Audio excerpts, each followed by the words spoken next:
Hello, and welcome to another episode of the Wild Free Well podcast. Today, I am here to talk to you about a topic that I am actively working on as I'm recording this because it's been a very busy time for me lately, and I'm very grateful for that. It's been good, and it's been self-induced, so there's also that. Don't really have anybody to blame but myself. But anyways, it's been a very busy period of time. Oh, you can see my podcast buddy there moving behind me. Mealy. Yeah. So I've been in a self-induced busy period because I have made some decisions to kind of push myself to do something I wasn't sure I would have time to do this year. And I've found a way to make it work. And I'm really, really grateful for that. Really grateful. It feels really, really good. However, because I have had the energy of busy, I have also been trying to balance that with today's topic, which is this.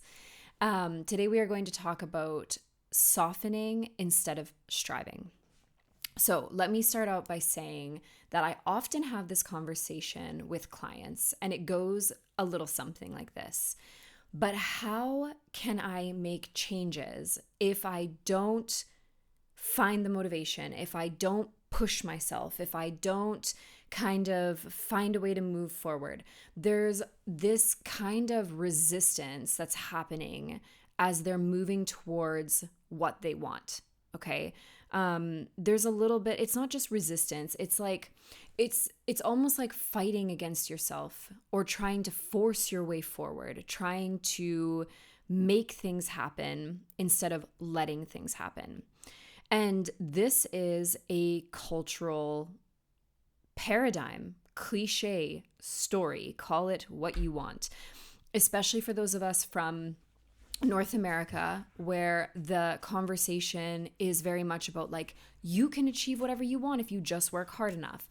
And I recently had this conversation with my mailing list as well, where we were talking about how, I mean, that's a beautiful sentiment. There's a lot of power in that. And it is also quite positive, right? Like, you can achieve anything that you want. And I genuinely believe that.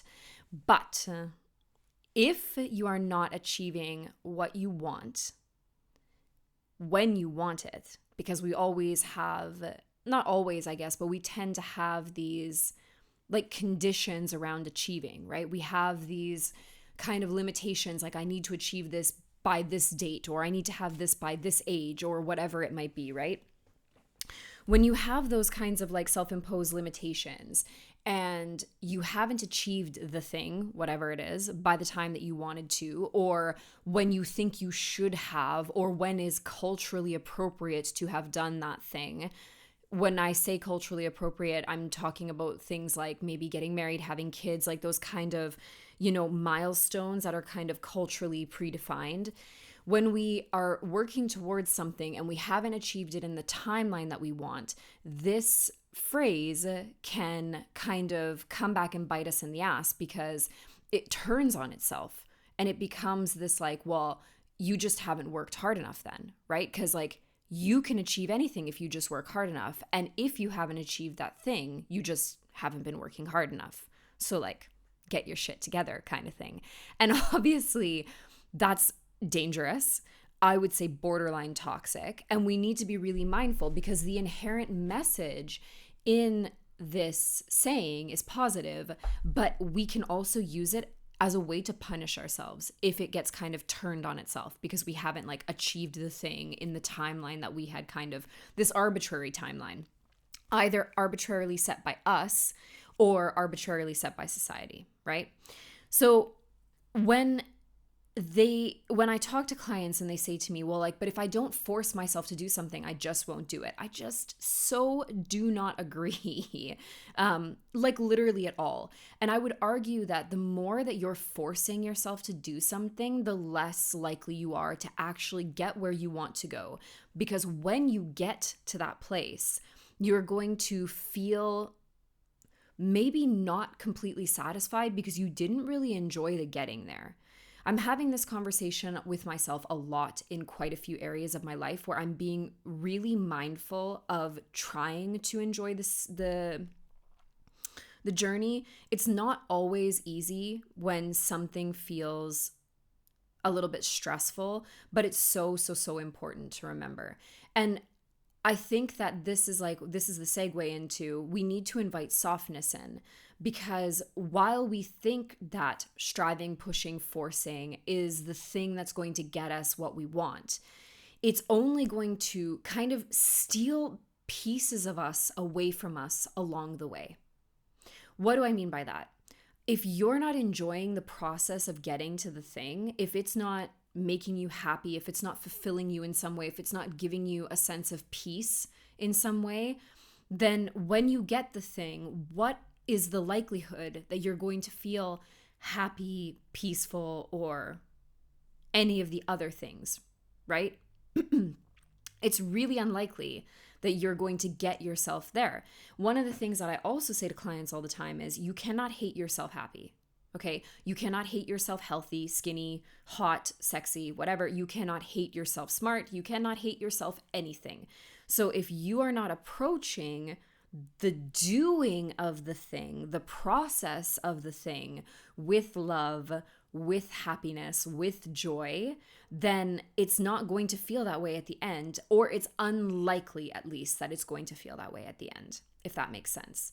So what is the alternative? The alternative is really softening this entire approach. This is, I think, a very, very Western approach to goal setting and to achieving in general, whatever it might be. We have this kind of just do it attitude, which is hilarious. I'm wearing a Nike shirt today. But anyways, we have this just do it attitude. And men in particular, okay, I don't love to delineate in this way, but men in particular are taught that when something is hard, they need to just get on with it. Like, be a man and just do it, and all of these things. So this is also something that is potentially more prevalent in like the masculine half of this audience, or potentially also people who are moving from their masculine. So like, there are lots of times where we as women, especially in Western society, are taught to move in the world from a very masculine energy. Most of the world and the systems within the world are structured in a very masculine way. And so it's normal that we are embodying all of these things. It's what we're taught to do. It's what we are shown and modeled. And so we kind of move this way.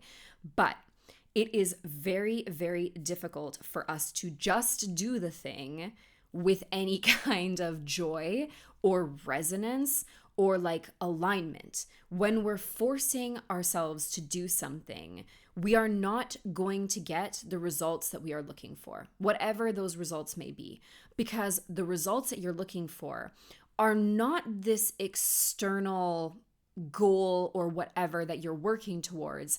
It is the feeling that you think that that goal is going to give you.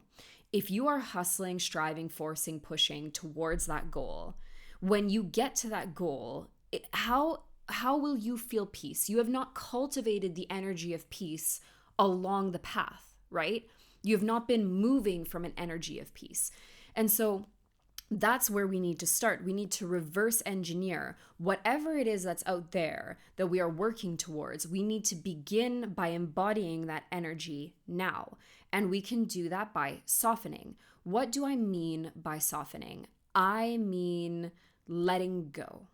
I mean surrendering. I mean not forcing things to happen, not forcing things to come into place, specifically not forcing yourself to do things that you hate. If you're forcing yourself to do something that you hate, you need to have a conversation with yourself around why you feel that thing is necessary. A really good example of this is exercise, but what I mean by that is very specific styles of exercise, okay? Why are you forcing yourself to run if you hate it? Why are you forcing yourself to lift weights if you hate it? Why are you forcing yourself to go to classes if you hate it? There are so many ways that we can move our bodies. There are so many ways that we can approach fitness that we do not need to be pigeonholed, but we tend to think that one way is the right way. So running is the best way to lose weight. And there's a whole ton of air quotes in that for the people who cannot see me. But that's not necessarily true. The best way for you to lose weight is going to be by you doing what is best for you. You can take me at my word, or you can call this BS. It's fine. I'm okay. I got big shoulders and I can carry it. But I can promise you that if you go about things in your way and you do things that bring you joy, then the outcome will flow naturally from that. There will be no forcing of a specific outcome to happen, because you will automatically be carried in that direction by the energy of the joy and peace and love and whatever it is that you're cultivating along the way. Okay? Does that make sense? I feel like my eye is watering, which is not particularly fun. Okay. When we are moving in a space of forcing, resisting, and whatever, we tend to think that we are, how can I say this? Let me start this again, actually, because I don't like the way that I've worded that.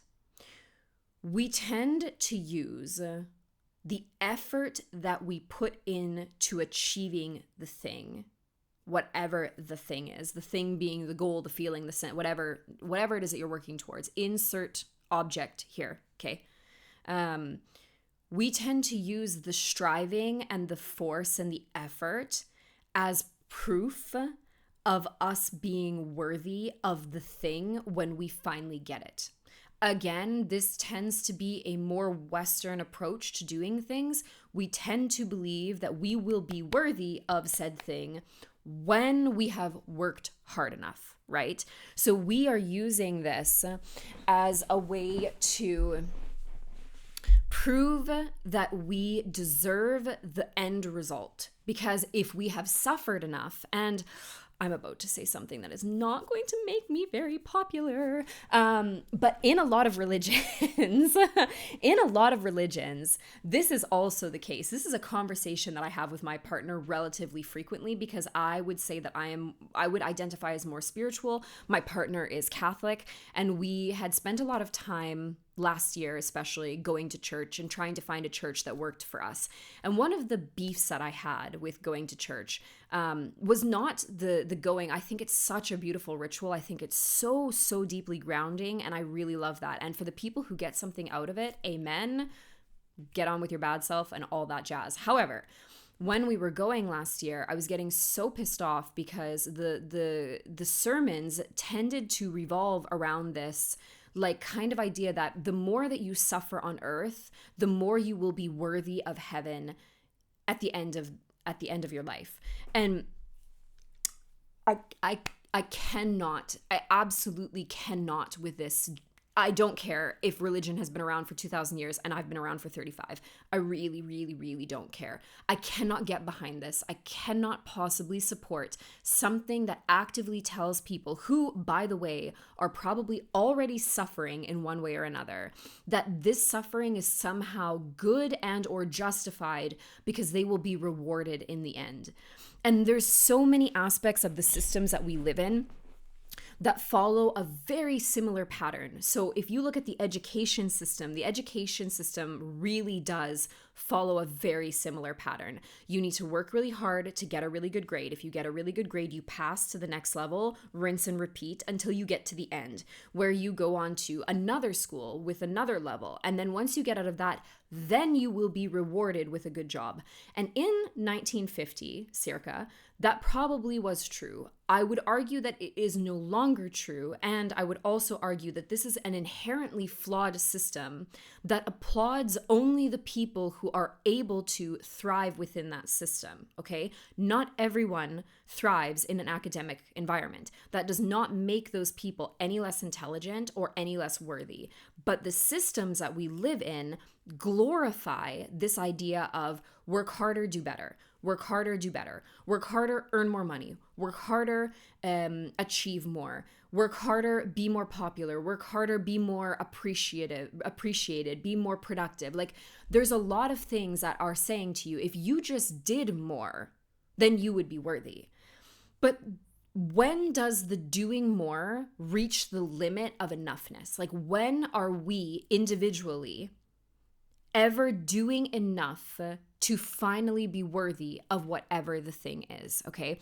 We see this also with rest. Rest has been something that has been commodified in the sense that rest is something that you somehow need to earn. You deserve to rest when you have finished doing all of the things that you need to do. When you have finished working, when you have finished producing, when you have finished being a cog in the machine, then you get to rest. Then you get to pat yourself on the back. Then you get to celebrate yourself. So again, it's not even just that you're only worthy after you do the hard thing, but it's that's when you get to enjoy life. Think about retirement. Man, I am unpacking 7 million things. I just realized my camera is unfocused. Let me fix that. What? Sorry, guys. Little zoom in there. I'm unpacking so many things, but think about retirement. Retirement follows a very, very, very similar line. Use the best years of your life to work. When you are done working, then you may enjoy your life. We are ingrained and embroiled in a system that is constantly beating us over the head with this topic.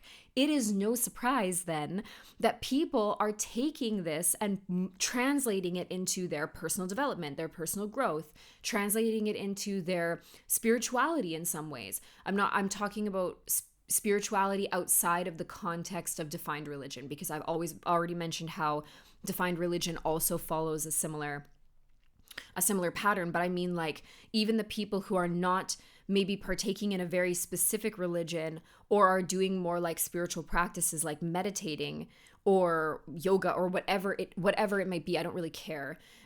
Maybe there's like that kind of attitude of like, well, I need to do this in order to be worthy. And none of this is true. None of it is true. And not only is it not true that doing something makes you worthy, because you are worthy because you are. Full stop, period, the end. And listen, if something about that doesn't ring true for you, I want you to stop right now. I want you to stop and pause this episode and really, really ask yourself, why? Why does the idea that you are worthy because you live and breathe feel like it doesn't align, feel like it isn't true? Why does it feel like a lie? Okay? Ask yourself that, because that is the key to your own unfolding. That is the key to your next level. If you can get to the space where you feel like you are worthy because you live and breathe without having to do anything, without any check boxes to tick, okay? That is freedom, my friend. And it is so deeply healing, because it is the opposite of what we are being sold. And it is so, so important that we sink into that. Now I have lost my train of thought as to what I was saying before. But anyways, it's just vital. It's really vital that we understand that our worthiness is not on the other side of doing, and that doing things from this perspective is never going to get us where we actually want to go.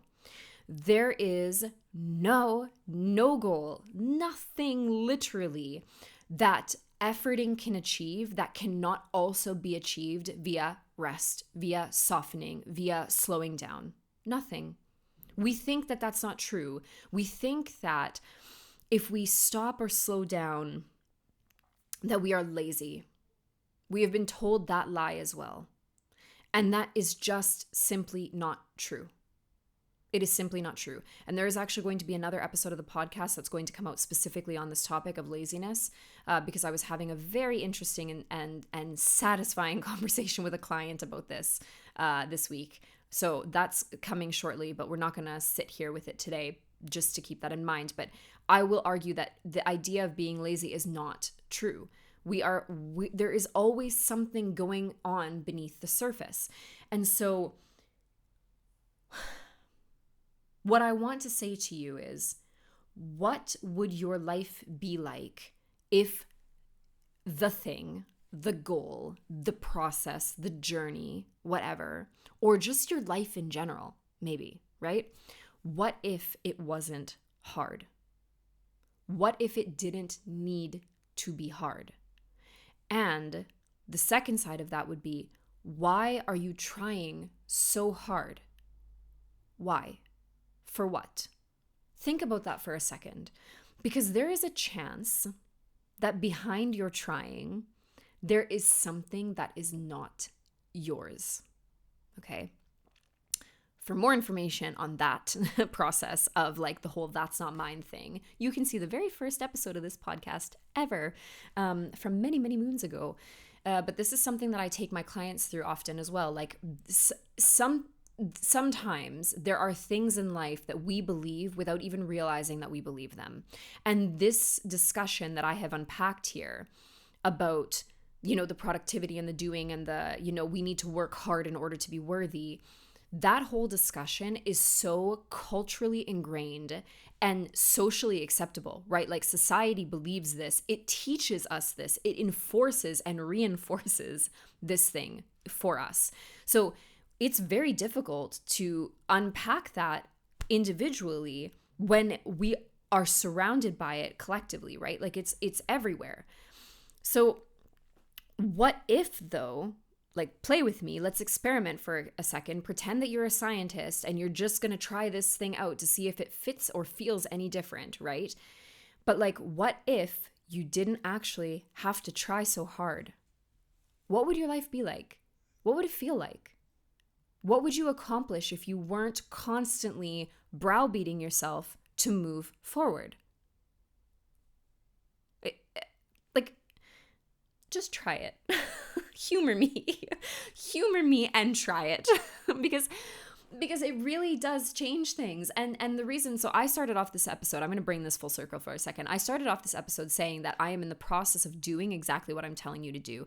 Right now, I am working behind the scenes to launch a program in my business, okay? And I've done it on a very tight timeline because it's what I needed to do. I needed to do this on a very tight timeline this year.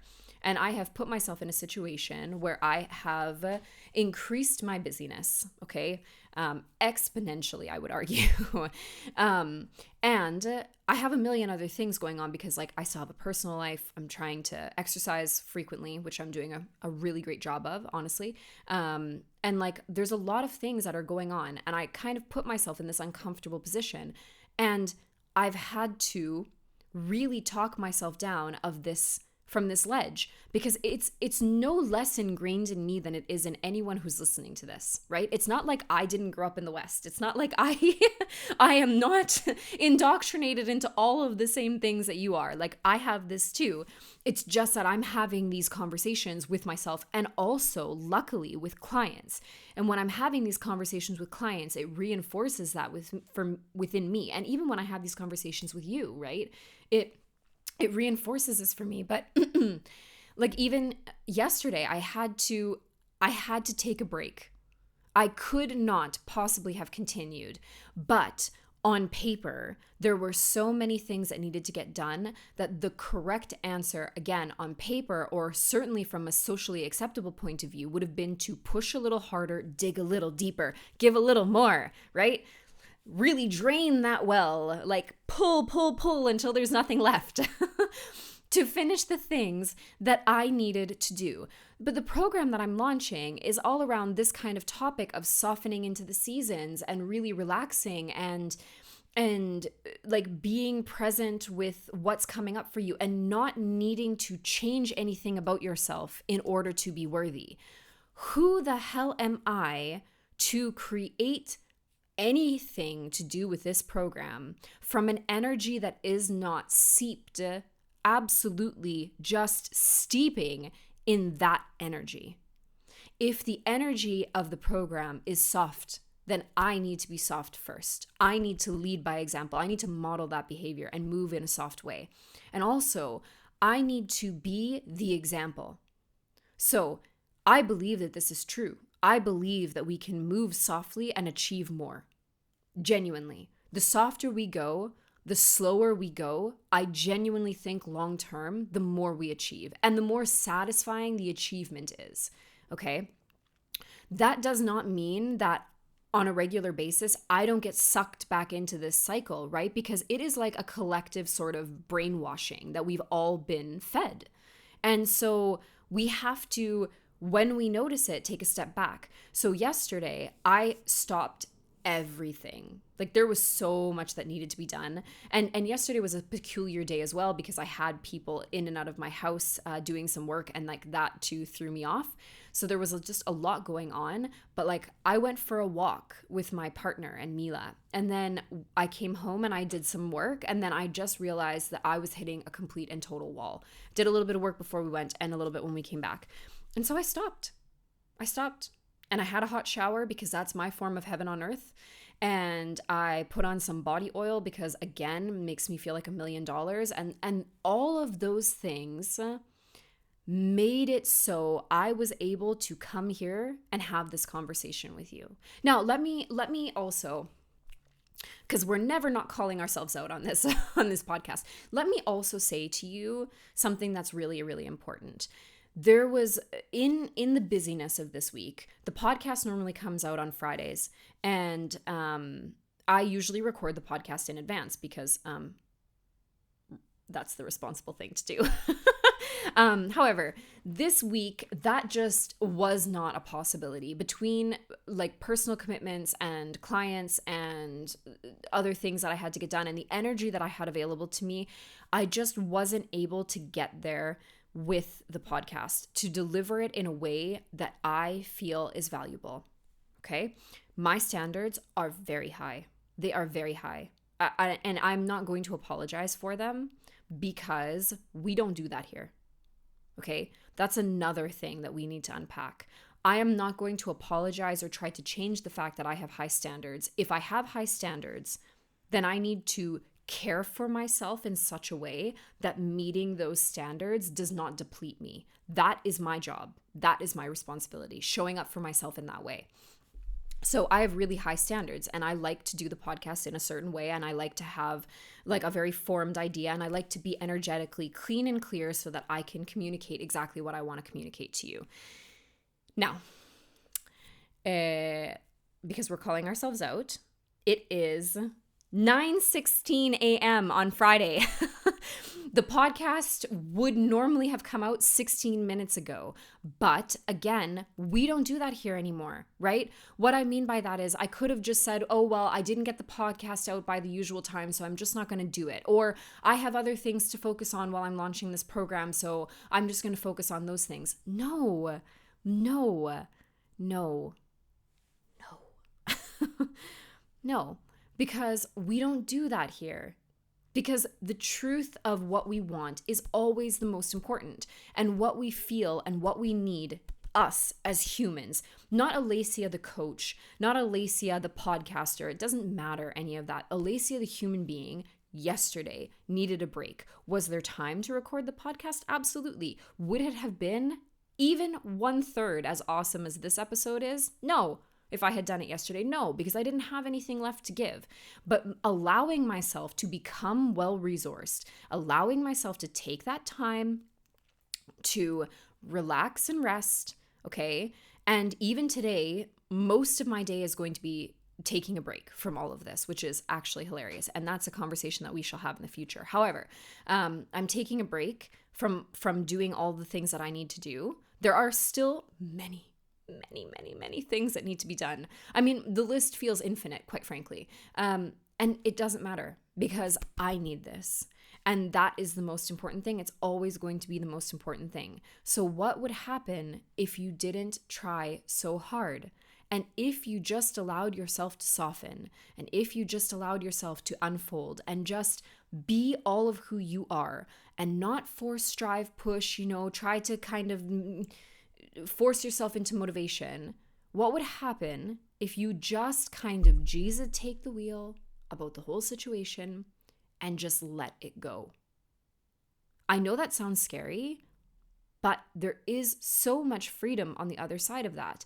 And I will argue as well, you build up a muscle long term from doing this. Like you build up a muscle where you can take care of yourself and you build up this trust that you still have your own back. So I took a break yesterday and I still showed up today. It would have been easy to say, oh, I don't have enough time because I actually have to leave in like 10 minutes.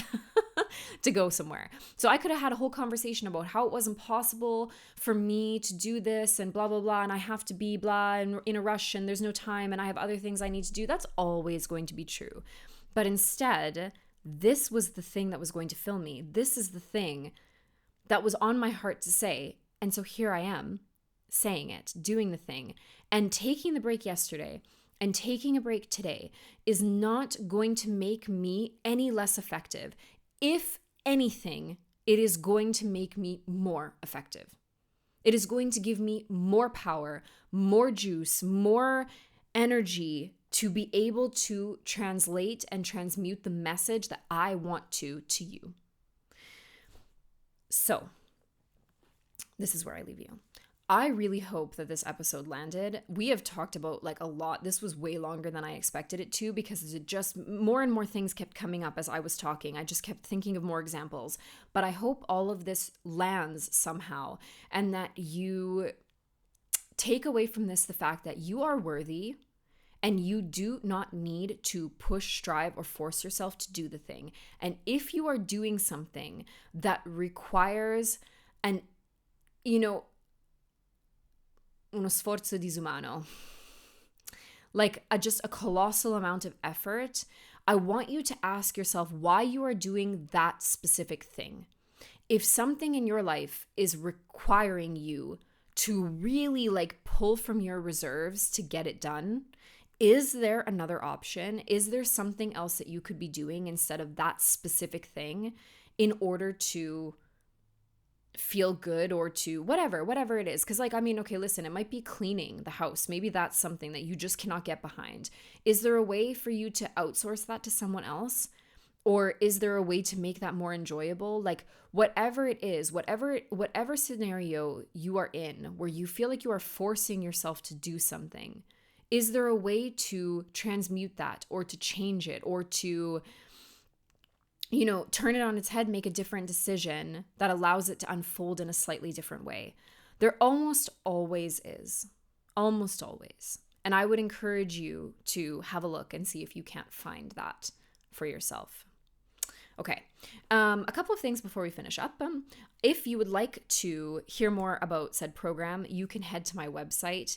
There's tons of information about this program in particular. It is a 5-week group coaching program, and it's all about really sinking into the season and the energy that you're in and just really reconnecting with yourself. It is a coming home to your own energy. We cover topics like releasing, grounding, forgiveness, reclaiming self-worth, embodiment, and all of it is going to be infused with rest and this calm energy, really, really sinking into the energy of this liminal period. We're not in summer. We're not yet towards the festive season. So really sinking into the energy and the coziness of fall to lay a positive foundation for the festive season, basically. Because when you are well-resourced, you can tackle what is one of the best, in my opinion, but also one of the busiest times of year, right? You can face that with so much more grace if you are well-resourced. And I would love to be the person that helps you reconnect with that well-resourced version of yourself in order to have the happiest holidays you've ever had. Yay. Love the holidays. Cannot wait. Cannot wait, literally. If you'd like to learn more, you can find out more information under the programs tab on my website. My website is www.candicealacia.com. And there's all kinds of juiciness happening in my world right now. If you'd like, you can join my email list. Why is this so hard to say? You can join my email list where I share some personal takes. And if you would like even more personal updates and also even more like tailored information. So I do private videos for my Telegram group. There are voice notes. There are all kinds of good things happening in there. And they are the first to receive special offers for my programs. Then you can also check that out. There is a link, I believe, on my website. And if not, you can reach out to me via email or leave a comment and I can send it over. So yes. Oh, and it's in the show notes. So yeah, also there. And so is the link for the unfolding is also in the show notes. So yes, I hope that this episode finds you well. I hope that you learn to really believe that you are worthy and to really, really sink into that. And I hope you take that worthiness and have the best weekend ever. And I will see you on the next episode of the podcast. Bye.